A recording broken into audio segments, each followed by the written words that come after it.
Hey guys, welcome back to my YouTube channel. My name is Vikas. So in today's video we are going to discuss about the encapsulation and their practical implementation by using the C# programming language.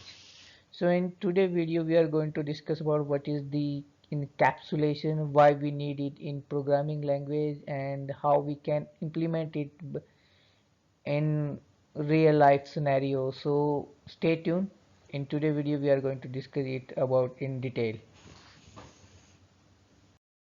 Okay, before move to the further, let's first focus on the definition. So in C Sharp, the encapsulation is the principle of wrapping data fields, methods, property together into a single unit in the form of the class or in the form of the structure. So in this screenshot, we have wrapped the data member and the member function inside a class.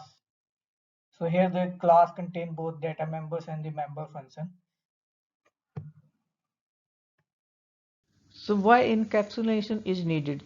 The general purpose of the encapsulation is to hide the internal representation or state of an object from the outside. So other objects do not know they actually how uh, we are going to store some data into this specific type of object. So means the outside object doesn't know the internal implementation.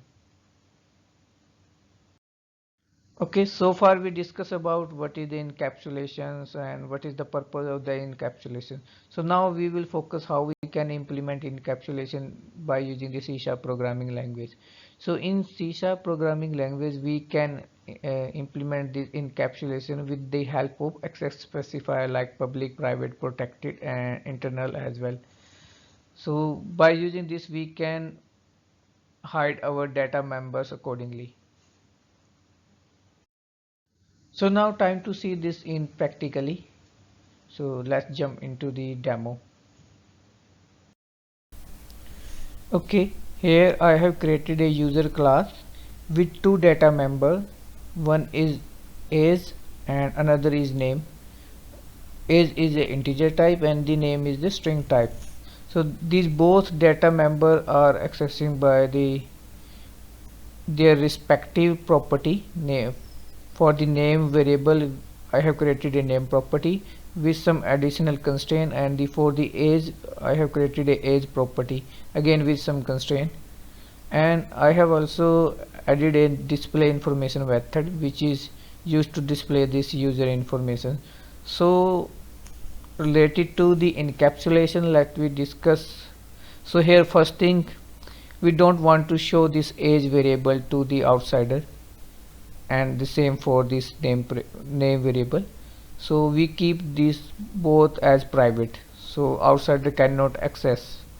So as we discussed earlier, like we can achieve the encapsulation with the help of access specifier. So I have used the private access specifier with these both data fields. So now the outsider where we are going to create the instance of this user class, they are not able to access this age and the name variable directly, but they can access or modify these by the help of this age and the name property. By using this name property, the user can modify this age variable and can access the value of this age variable, but there are some restriction as well. If the age is lesser than the value 0 and the greater than the value of 100, then the user is not able to set the value of this age variable. But we don't want to show such type thing to the end user. He or she doesn't know what logic you have written inside it. For that we can add a comment here for the more information, but we don't want to share or show this information to the end user. Same thing for the name. If the name length is greater than to the 50 character, the user not able to set it with this name variable. Okay, so again here as I mentioned, I have used the display information method to print this the backing field value here. For the name, if the name is setted properly by the end user, means there is no any validation related issue, then it will show that name which is entered by the user, otherwise it will show NA. And the same case for the age.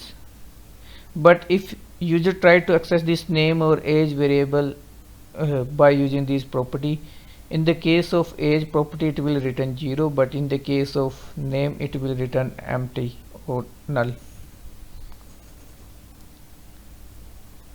So here is the minor difference between this method and the property when we are going to access this. Okay, now move into the demo how we can check this.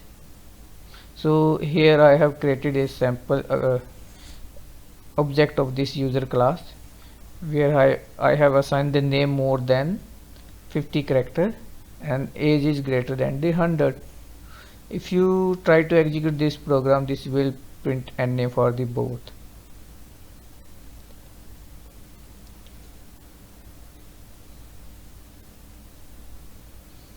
Let's see it practically.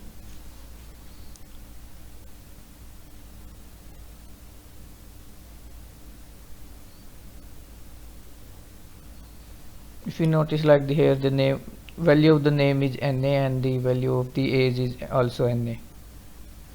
Okay, now modify it bit more so it will work as expected.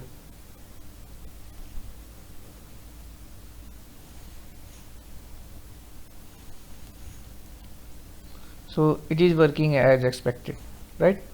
So let's discuss how we encapsulate this thing. As we discussed earlier, like we don't want to show this age and the name variable to the outsider, where we are going to use this user class, or where we are going to create the instance of this user class. If you try to access those variable here, let's type the user dot.